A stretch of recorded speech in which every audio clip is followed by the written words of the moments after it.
Olá, queridos amigos, aqui estamos nós com muita alegria, retornando ao nosso estudo com Amélia Rodrigues. Hoje, estudando, conhecendo mais um capítulo desse livro que nós estamos estudando, o último livro, né, O Essencial. E hoje nós temos o nosso amigo Rubens, que vai falar para a gente, vai trazer o enfoque do nosso tema, e vamos então convidá-lo, né, para vir a dar seu boa noite. Tudo bom, Rubens? Seja Boa bem-vindo. noite, querida. Boa noite. Boa noite a todos os amigos que estão nos assistindo nesse momento, aos amigos que vão nos assistir posteriormente. Muito, muito feliz de estarmos juntos novamente. Isso mesmo, eu também. É bom quando chega terça-feira, né? Temos esse trabalhinho aqui às 19 horas, que dá uma sustentação, né, para a nossa semana, para a gente continuar a nossa semana. Bom, Rubens, eu vou passar então para você, o estudo hoje é contigo, a palavra é sua, e vamos estar aqui acompanhando, tá bom? No final a gente bate aquele papinho e Sim, vamos sim. lá, então. Aliás, eu vou dar as boas-vindas aí, acho que tem dois companheiros que estão conosco, não colocaram aqui no chat o nome, mas sejam bem-vindos e todos aqueles que adentrarem a nossa sala. O nosso estudo é interativo, fiquem à vontade para comentar, para fazer qualquer questionamento. Bom, Rubens, a palavra é sua. Obrigado, querida. Fique à vontade para, pelo menos, deixem uma boa noite para a gente, deem um oi, bota um coraçãozinho, vamos ficar muito felizes, não é, Thelma? Saber que vocês estão aí conosco. Tá? Não se esqueçam, deixem like, comentem, compartilhem, se inscrevam nos nossos canais, que estão aqui no canal da Thelma, nos outros canais também que estão reproduzindo o nosso programa. Bem, hoje nós vamos tratar do capítulo 19, que eu fiquei muito contente de cair esse capítulo para mim, porque esse capítulo tem o nome de um israelita sem dolo. Já trazendo para vocês de quem está se falando do apóstolo Bartolomeu, né? O conhecido São Bartolomeu pelos nossos irmãos católicos, um apóstolo muito interessante que tem muito pouco registro dele nas escrituras, pouquíssimo, e também tem a sua passagem, tudo que acontece com ele depois da morte de Jesus ressurreto, também temos pouca informação. E é interessante termos essa oportunidade de falar um pouco de Bartolomeu, que se chamava também Natanael. Então, a Meira vai começar esse trechinho do seu capítulo, iníciozinho do seu capítulo, falando sobre a questão do movimento que estava acontecendo no mundo espiritual para que esse momento chegasse, né? A chegada do nosso Mestre Jesus. A ideia de que tudo estava sendo organizado, como ela diz aqui, um organograma elaborado quase à perfeição. As pessoas convocadas, os espíritos que estavam sendo preparados, ou seja, tudo que estava sendo organizado para a chegada do Cristo. Né? E ela vai dizer, né, que esse reino dos céus ele vai chegar, vai se consolidar aqui a partir da verdade. Tá? E ela continua dizendo que todos foram treinados na espiritualidade. Tá? E tudo que vai estar nesse treinamento vai ficar levemente adormecido, porque são tesouros. É interessante nós pautarmos isso, porque, e foi muito bom a Amélia colocar dessa forma, porque nós sabemos que a nossa encarnação, as nossas reencarnações, elas são projetadas, cuidadas, organizadas de tal maneira que nós somos preparados para vir, mas chegamos aqui no esquecimento e, enfim, nós temos a nossa oportunidade de crescimento. Assim foram também com todos os envolvidos com relação à encarnação de Jesus. É sempre bom lembrarmos que, para eu estar aqui encarnado, uma rede se fez de pessoas, de espíritos, melhor dizendo, que estariam interligados em torno da minha reencarnação. E da mesma forma com Jesus. Os apóstolos, os discípulos, os que os perseguiam, seus familiares, os que andavam com ele, os que se afastavam, todos tinham ali já um preparo. Tá? Então, tudo estava sendo preparado nesse momento, e a ideia que Amélia quer nos ter com relação a isso.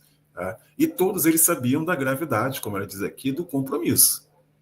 Aceitaram a tarefa de estar próximos a Jesus. Tá? E era muito especial para aquele povo. Por quê? Aquele povo estava esperando, sim, o Messias. Aquele povo estava esperando alguém que falasse a eles, um novo profeta, esse Messias superior, esse Messias, esse profeta acima de todos. Por quê? Desde 400 anos atrás, para esse povo, Deus não falava com ele, não subia um profeta. A ideia dos profetas era Deus falando, é o profeta e o profeta falando com o povo. Foram 400 anos, o período intertestamentário, que é o final do Antigo Testamento e o início de novo. Ou seja, a partir do momento em que Malaquias se manifesta a partir da graça divina e se levanta como um profeta, acaba o livro de Malaquias, acaba a vida de Malaquias, são 400 anos até que chegue João. Tá? Esse profeta final. É interessante que João encerra e João inicia, e nenhum deles tem livro, e os dois momentos são muito rápidos, aparecem alguns trechos e ponto. Por quê? Sabemos que João é Elias que já veio, e Elias é o primeiro dos profetas, sem livro, tá? O primeiro é Isaías, o último Malaquias, mas tudo começa lá com Elias e termina com a reencarnação de Elias, João. Então, era algo natural, eles esperavam. Tá? A questão que momento seria esse? Qual a oportunidade que aquele povo estava organizando para ter esse Messias chegando ao seu torno? Então, ela vai dizer que a psicosfera da Terra estava alterada. E com detalhes que estava alterada para melhor. Por quê? Os movimentos se tornaram interessantes, as situações que estavam acontecendo naquele momento, era muito comum. Né? E aqui tem uma questão. Tá? Ela vai chegar num parágrafo, vai dizer: era natural, no entanto, que isso acontecesse, pois que as suas roupagens carnais eram de humanidade, com todas as vicissitudes apresentadas pela organização material. Ou seja, tudo estava se movimentando, mas lembre-se, se movimentando entre nós, homens, encarnados, com nossas dificuldades, com nossa roupagem. Tá? Então, era um período especial, sim. Tá? Era um período especial. E aqui ela vai fazer uma relação da questão da história dos bons imperadores. Tá? Ela vai falar de Plutarco, de Otávio Augusto, de Marco Aurélio, enfim. E por que ela faz isso? Porque ela vai lembrar que estamos no período da Pax Romana, ou seja, é um período onde, vamos pensar o seguinte, a ideia que o Império Romano está em paz, seria mais ou menos isso, Pax Romana, tá? Mas sabemos que tinha muitas dificuldades, enfim, muitas batalhas, mas era vista dessa forma porque é pela oportunidade que se tinha da forma com que Otávio Augusto, ela vai lembrar aqui, se mantinha. Né? Enfim, a ideia que nós temos aqui é o que nós chamamos de plenitude dos tempos. Por quê? O momento em que Jesus surge, num espaço absolutamente que era central no mundo conhecido da época, em que no mesmo espaço estavam ali transitando três potências: a potência militar do Império Romano, a potência cultural dos gregos e a potência do religiosismo do povo judeu. Estavam ali organizados, estavam ali entrelaçados. Tá? Então, é nesse período, ela vai até nos colocar que é no período de Tibério César.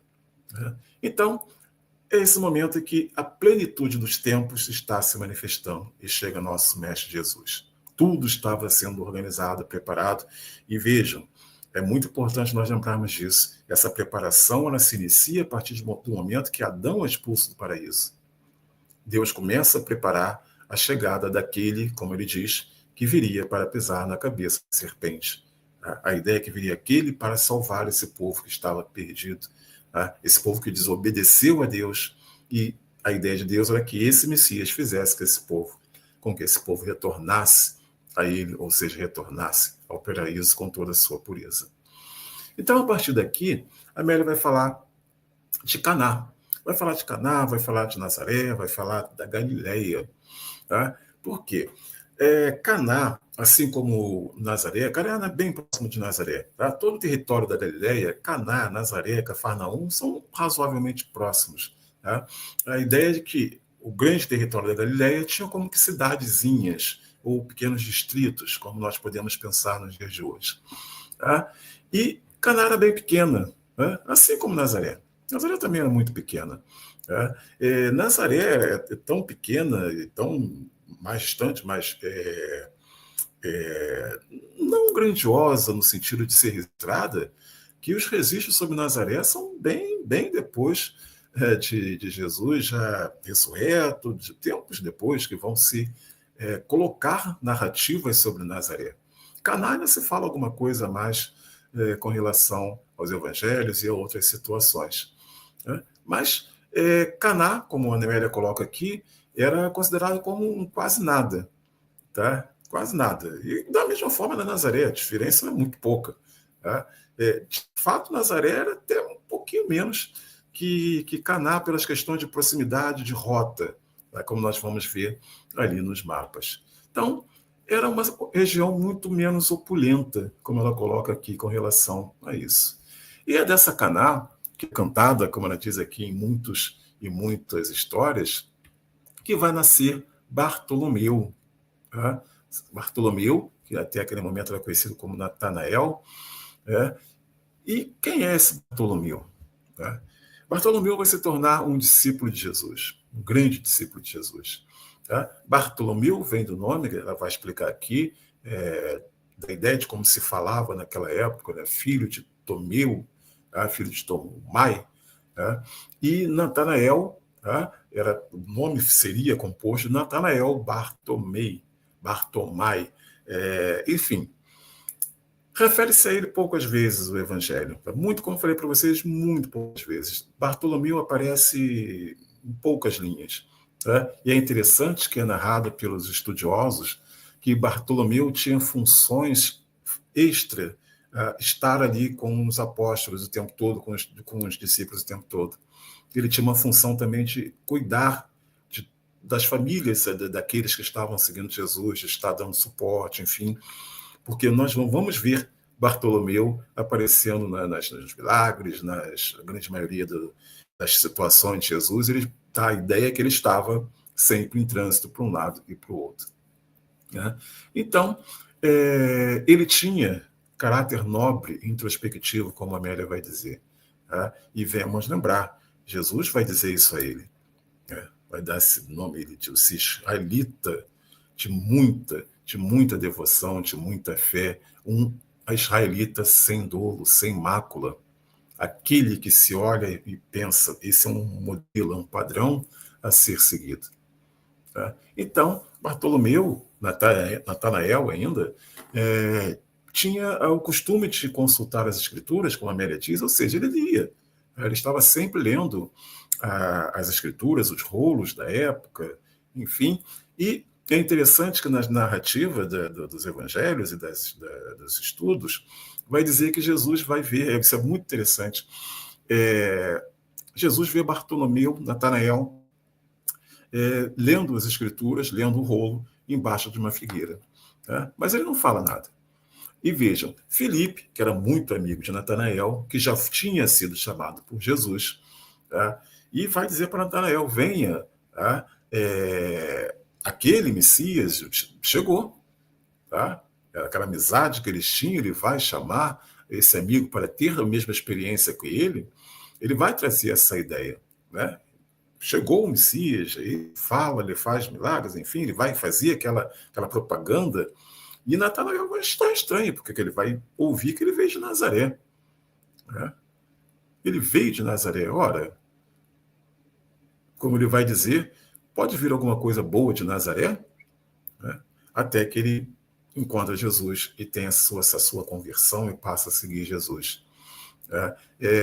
E vejam, a Amélia aqui dá uma paradinha e vai falar com relação a João.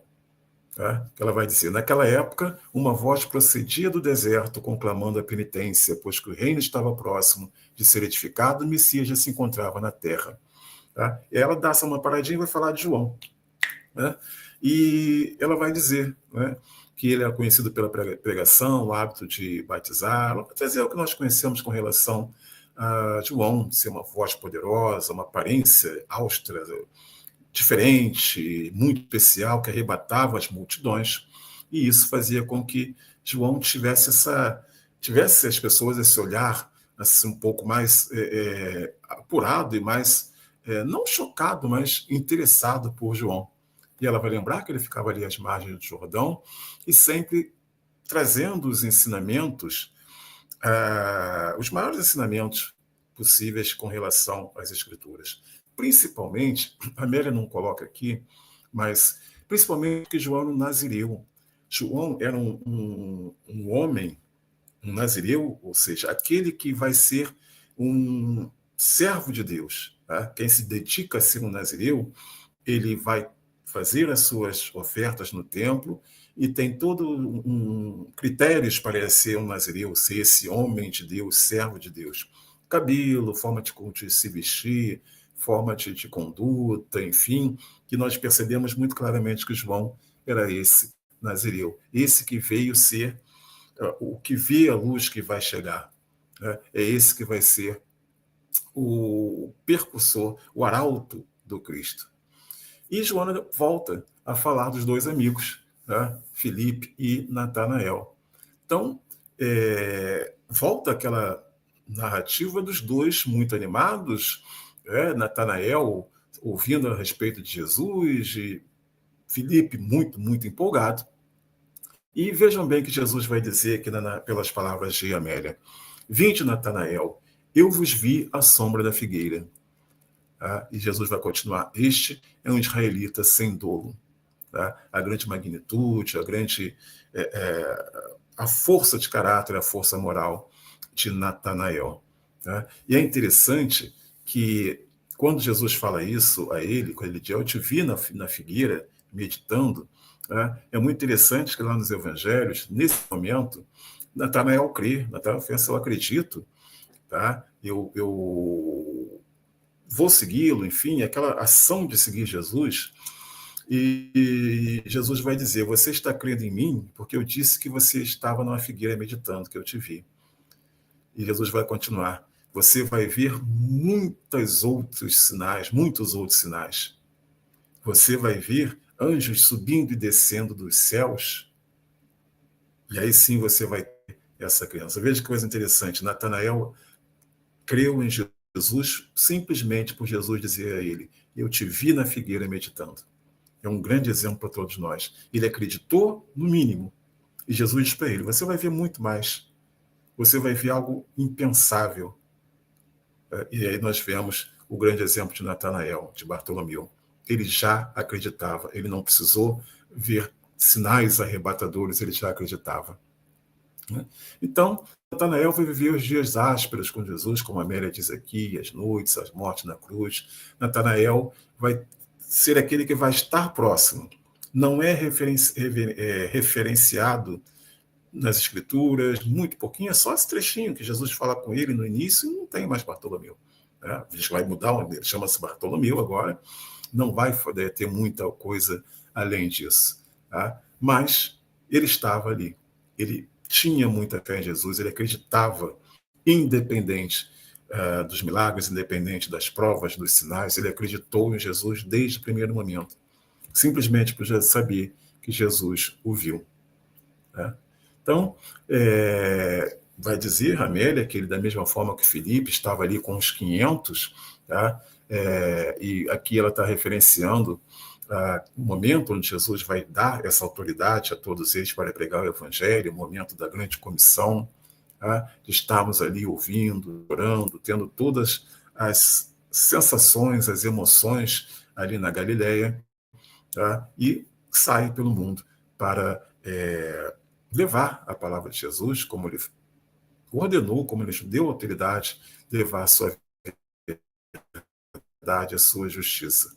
né? E Amélia diz aqui, nunca em momento algum esqueceu de Jesus, ou deixaria de cumprir seu dever de semear o reino dos céus. Né? Ela vai voltar a Caná, onde ele operou o fenômeno da água com vinho, tá? A ideia que ela coloca aqui, que Natanael vem de Caná, tá?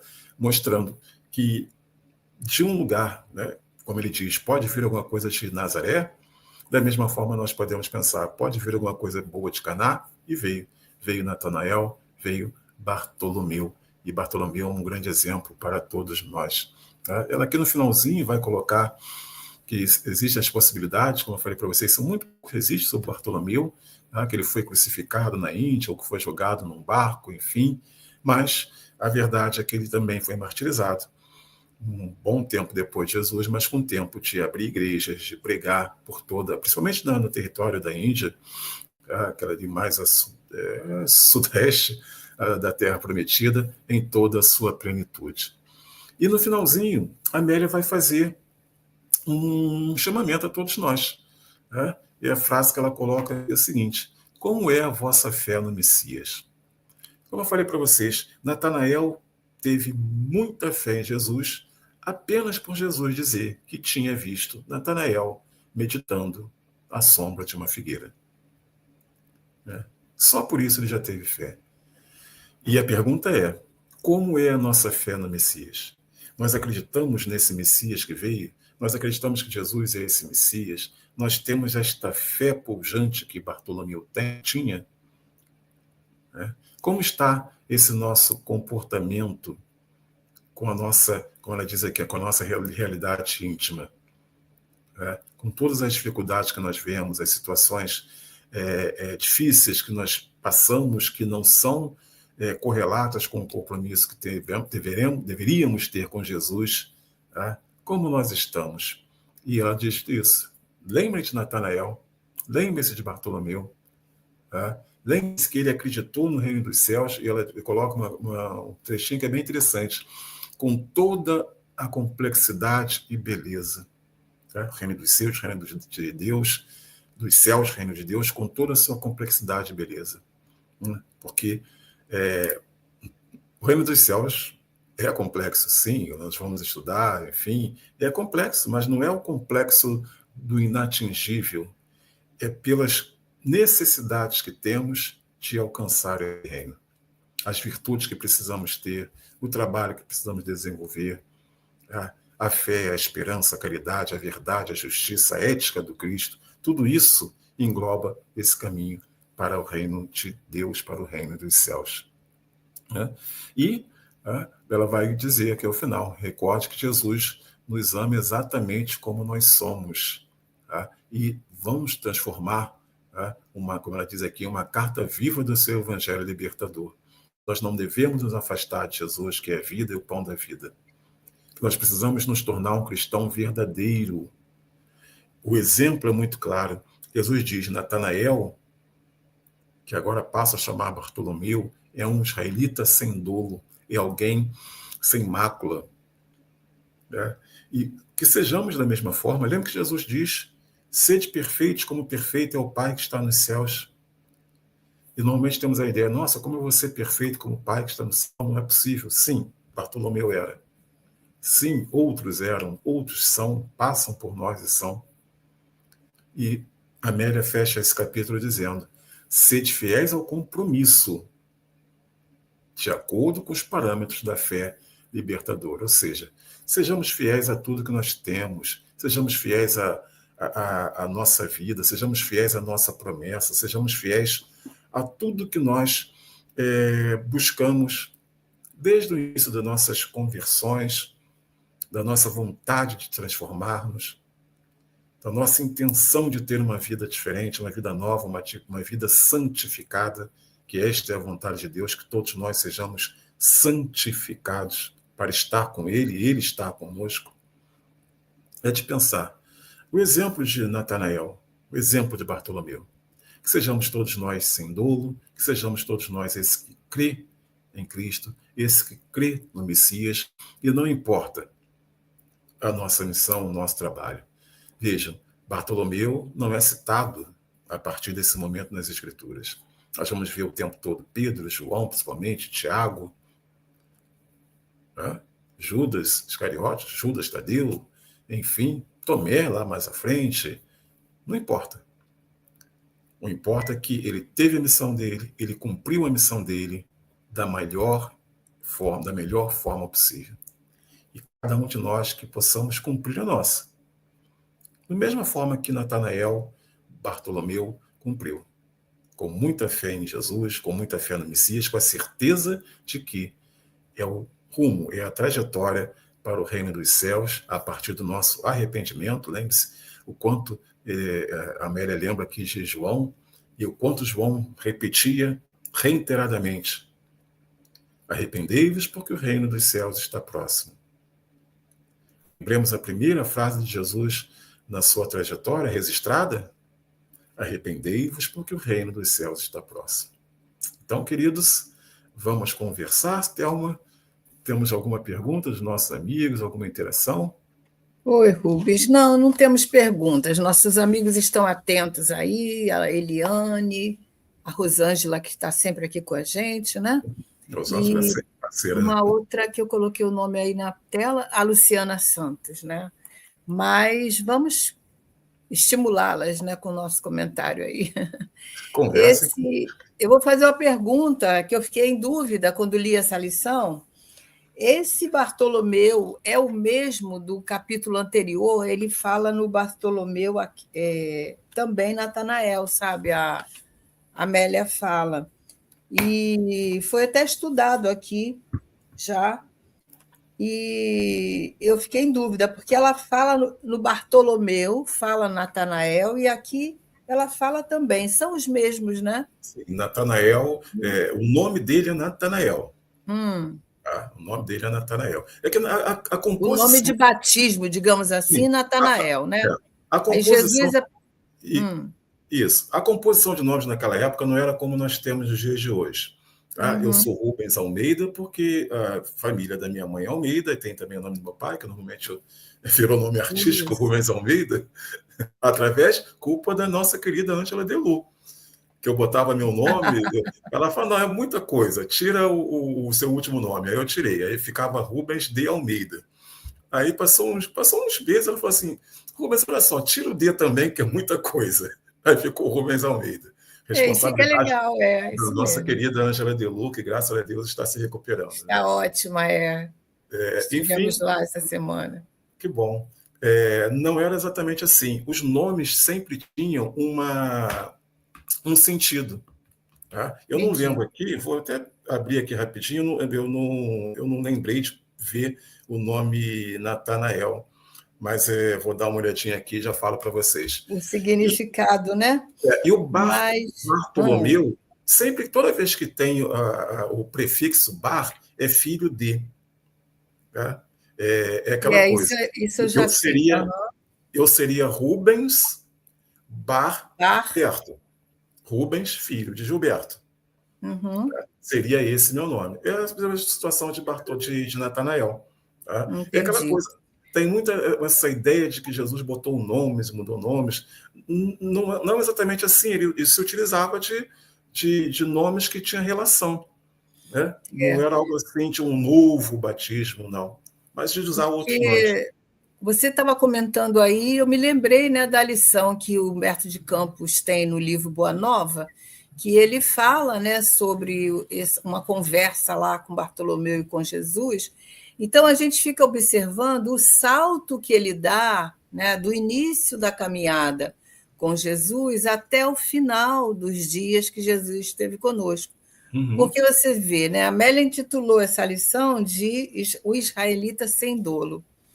E lá no capítulo 8 do Boa Nova, Humberto de Campos traz aquele homem preocupado com as questões do dia a dia, né? Você deve lembrar dessa mensagem, né? Entristecido com os irmãos que não o entendia e tudo mais. E Jesus diz para ele, né, que o evangelho, a verdade, nos transforma, né?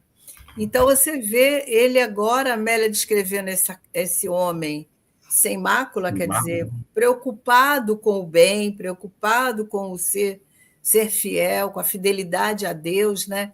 Então a gente vê que o caráter, né, do espírito aí desabrochando para a sua responsabilidade. Porque a gente não é tão fácil, né, Sim. Rubens, a gente ter essa fidelidade, ter esse comprometimento, né? Sermos fiéis a Jesus é uma tarefa árdua, né? E ele Exatamente. conseguiu. Ele conseguiu. É aquela coisa da ideia mesmo de ser muito. Eu não gosto da palavra. É difícil você ter esse ímpeto Sim, de estar sim, constantemente fazendo esse trabalho, essa busca. É realmente difícil. E quando nós temos essas narrativas destes que agiram dessa forma, de maneira imediata, sem pensar, aqueles que se mantiveram, né, imagine ser chamado é. aquele sem dolo, aquele sem mácula. Vamos Uhum. pensar, quem de nós pode buscar esse título? Eu Pois é, não ainda tenho estamos dolo, eu não tenho mácula. distantes. Estamos distantes disso. E vejam, me lembra muito de Samuel, quando Samuel, em determinado momento, ele vai à frente do povo e pergunta: vocês podem me colocar alguma mácula? Mas vejam quantos pouquíssimos são esses que podem agir dessa maneira. Sim, Quantos? Tá? Eu verdade. estava vendo aqui, lembrando, Natanael a dádiva de Deus. Todos os nomes já tinham muito dessa coisa, a dádiva de Deus com relação a onde Um nasceu, com significado relação assim voltado para a questão a mesmo do circunstância, servidor, do do tempo. trabalhador, é isso Isso. mesmo. Para vocês terem uma ideia, por exemplo, o nome Jesus, o nome Jesus passa a ser utilizado para diferenciar, porque Jesus é Josué. Né? É Josué. E para diferenciar, se foi utilizado o nome de Jesus. Josué quer dizer a salvação de Deus. Jesus é essa salvação de Deus, ou seja, esse Josué. Veja que interessante, que é o Yeshua. Ele veio nos mostrar o caminho da verdade, né? Da vida, é isso mesmo. Sim, como os nomes têm Tem a ver com a a ver, personalidade, né? exatamente, exatamente. E é bem interessante isso que nós passamos a ter o nome por moda. Hoje em dia o nome é por moda, É, né? Agora é estamos verdade. no É, período dos Enzos e das meninas também, tem um que é também muito em moda agora me fugiu. Né? Mas é cíclico, né? Cíclico. Mas naquela época é não. Naquela verdade. época os nomes tinham sentido e tinham sentido que faziam com que a personalidade destes se manifestasse de alguma Se forma. manifestasse, né? É verdade. E a gente lendo as obras, né, os romances históricos e tudo mais, às vezes numa existência aquele personagem tem um determinado nome, na outra ele tem o mesmo. Quer dizer, o que leva um pai, uma mãe, né, ter a intuição de colocar? E a gente vê isso no dia a dia, na nossa vida, né? O nome tem a ver com aquele personagem, aquela personalidade que está ali, né?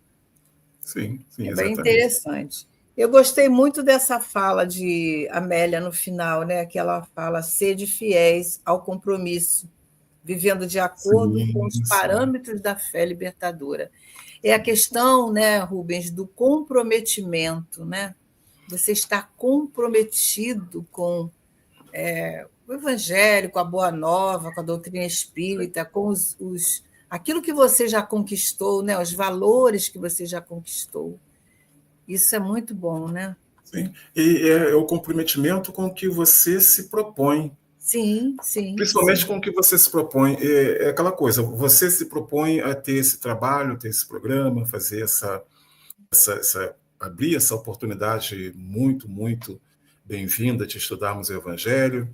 Eu tenho o meu compromisso, tomei para mim o compromisso de determinados pontos, assim como todos nós que estamos aqui juntos. Cada um de nós temos nossos compromissos, nós tomamos esse compromisso.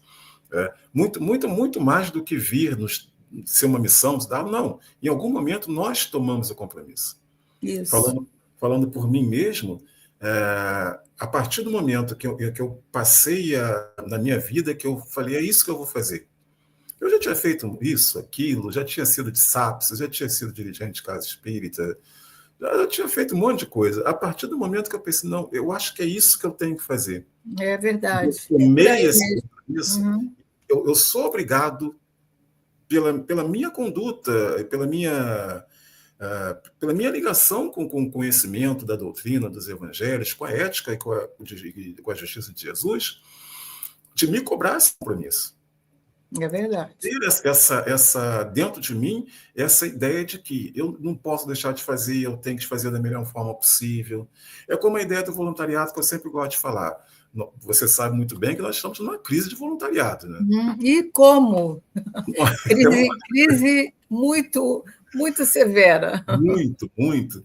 Eu sempre, aquela coisa de pedir o voluntário, venha se voluntariar, eu sempre gosto de colocar bem claro, voluntariado é um compromisso. É Não é verdade. um compromisso que tem que ser cumprido da melhor forma possível. Não é Dar o aquela coisa. melhor, né? O melhor que a gente puder. Exatamente. Sempre. É aquela coisa que muitas pessoas ainda têm essa ideia, eu sou voluntário. Hoje é dia de ir no centro. Não quero não, hoje estou cansado. Hoje eu não vou não, é assim mesmo, é Eu por sou aí só um mesmo. voluntário? Não, você é um voluntário, não é só um voluntário, não. Você é extremamente importante para o trabalho e você tomou um compromisso. Isso. Né? Então, é essa ideia mesmo de sermos compromissados conosco, né? Com cada um consigo mesmo, com as suas escolhas, e ser compromissado com o mundo dos espíritos, que nos dá essa abertura, essa possibilidade, e Nos nós somos apoia, pequenos. nos ajuda, nos intui, né? E com Exato. isso também a gente vai tendo assim a confiança dos espíritos, né? Porque Exatamente. a confiança, mesmo na nossa vida de encarnados, ela é conquistada, né? Sim. Por exemplo, eu passo a ter confiança em alguém à medida que eu vou conhecendo aquele alguém, a proposta daquele alguém, a seriedade daquele alguém. E os espíritos também nos veem assim, Sim, né? da mesma maneira. Então, a gente vai conquistando essa confiança para podermos. Não é que vamos ter tarefas importantes, mas toda tarefa é importante, né? Sim, toda. Seja ela qual for. Eu sempre Eu gosto me de lembrar lembro, eu me lembro quando a gente fala sobre isso, lá do livro Os Mensageiros, que a Narcisa começa, acho que no capítulo 2, falando para André sobre esse espírito de serviço. E ele não entendia muito bem.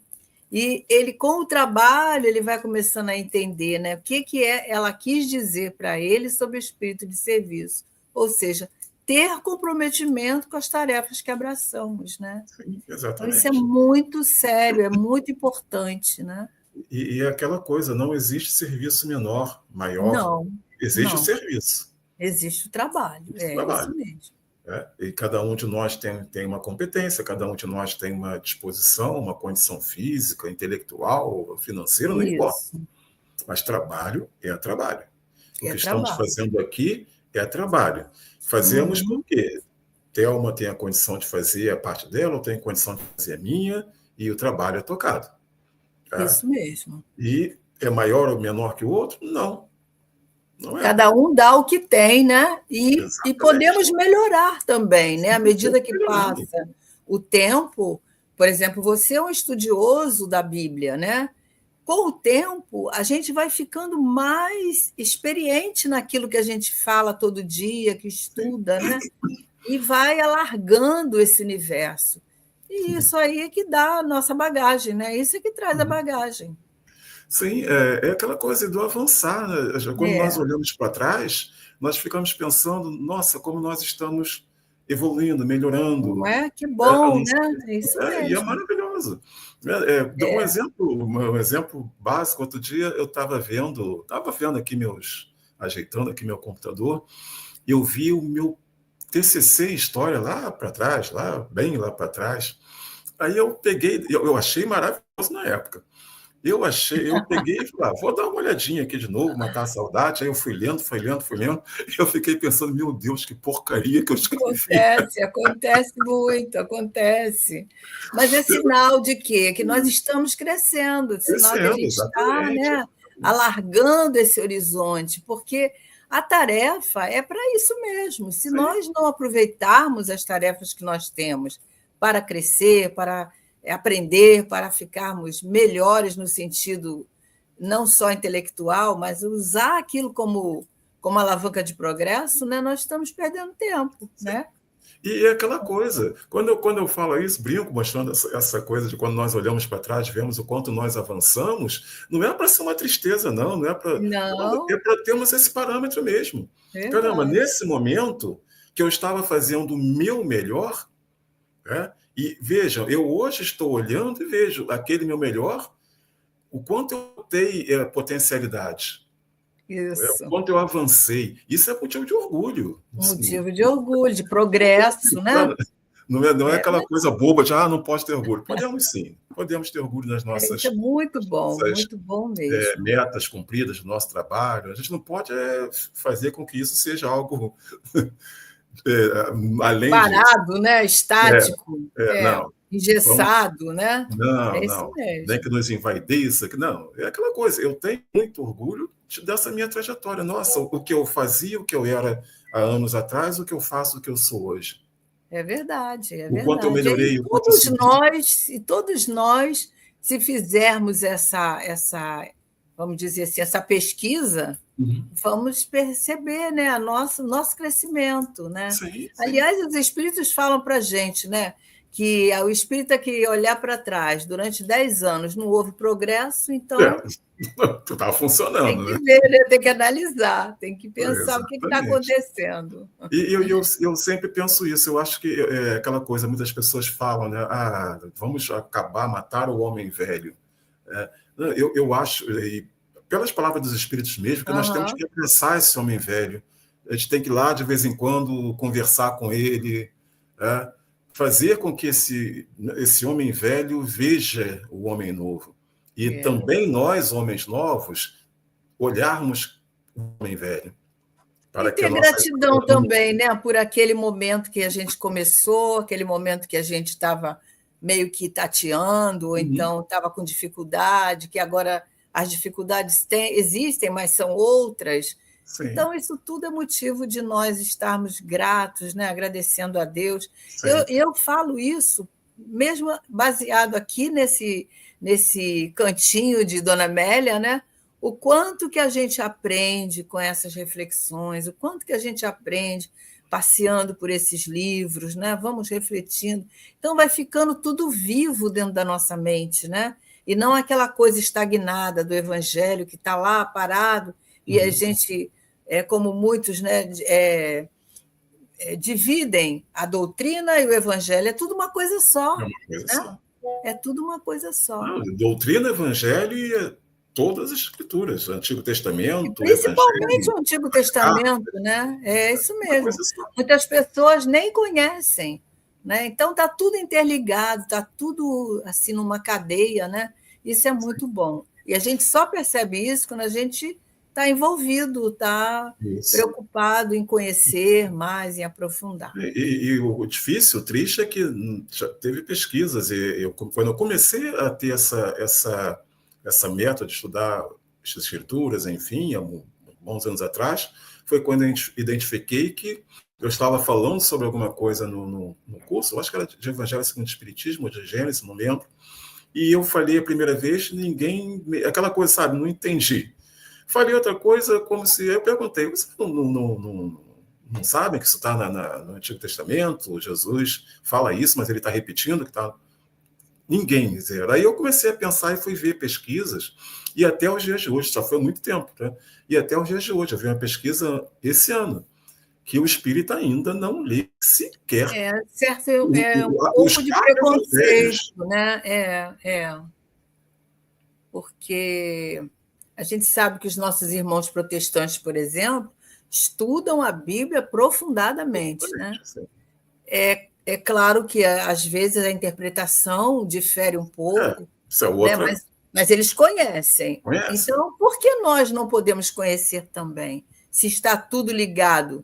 Jesus, quando no Velho Testamento, no Novo, né, ele aborda questões que foram ditas lá no Velho Testamento, Jesus o tempo Isaías, todo fala do Deuteronômio, Antigo Testamento. Samuel, Provérbios, Provérbios, cânticos, profetas. isso Jesus fala mesmo. o tempo todo de Antigo O Testamento. tempo todo. Então, a gente precisa de conhecer, né? Precisa Uhum. de estar Sim. aberto a essa gama de conhecimento que só vem fazer com que nós abramos esse universo para Tem aprender uma, mais. tem uma coisa que eu aprendi logo no início do curso de teologia, quando se fala dessa questão de não estudar as escrituras, que o Uhum. professor falou que eu achei maravilhoso, que estudar só o Antigo Testamento e não estudar o Novo é como ver um filme e sair no meio e ir embora do cinema. Sem Tá? Não vai esperar o saber como é que final. foi o final. Né? Ver só ler só o Novo Testamento e não ler o Antigo Testamento é você entrar no cinema na metade Na e metade você do não sabe filme não sabe como é quem que saiu, começou. como é que começou, quem é filho de quem era namorado de quem, você só Verdade, sabe no final. é isso E, mesmo. e eu pensando na minha cabeça, e tem a terceira turma, né, que somos nós. É Não verdade. vimos o início do filme, não vimos o final do filme e ficamos dando pitaco, Pois é, né? criticando Sem se o filme é bom ou saber, se o filme é ruim. não é? Emmanuel fala muito sobre isso nas lições desses 4 livros que ele comenta o Evangelho, né? Daqueles que querem comentar, querem trazer Ideias, questionamentos, mas sem a base do conhecimento, né? nenhum. Então, são aquelas conversas farisaicas, né? Vamos dizer assim, né? É. Não vamos chegar em lugar nenhum. Mas é bom esse papo nosso aqui, né? Como os nossos amigos não se animaram, Rubens, nós vamos para as suas considerações finais aí, para nós fecharmos assim o nosso estudo de hoje. Uma pena que nossos amigos hoje estão tímidos. Percam a timidez, Pois é, conversem conosco, é sempre bom o pois nosso é, bate-papo. é sempre bom. Agradecer muito, mais uma vez, estarmos aqui juntos, estudando o Evangelho, estudando as Escrituras, através do olhar de Amélia Rodrigues, e que possamos, com muita fé, com muita alegria, seguir nesse trabalho, seguirmos todos juntos no estudo, na confraternização, na fraternidade, fechando, cerrando laços. Sempre que estamos juntos, é muito bom, os laços vão fechando, né? Vão cada vez É mais isso mesmo. se unindo, e que possamos estar com bastante saúde, com bastante amor e alegria, mês que vem juntos, na segunda terça-feira do mês, a terça-feira Se esperada. Deus quiser, se Deus quiser, estaremos juntos. Então, meus amigos, obrigada por aqueles que ficaram conosco até agora, obrigada. Compartilhe com seus amigos, se vocês gostaram, convide. Sempre estamos aqui às terças-feiras, às 19 horas. Um abraço, então, Rubens, abraço a todos os nossos amigos, uma boa noite, fiquem com Deus e até mais.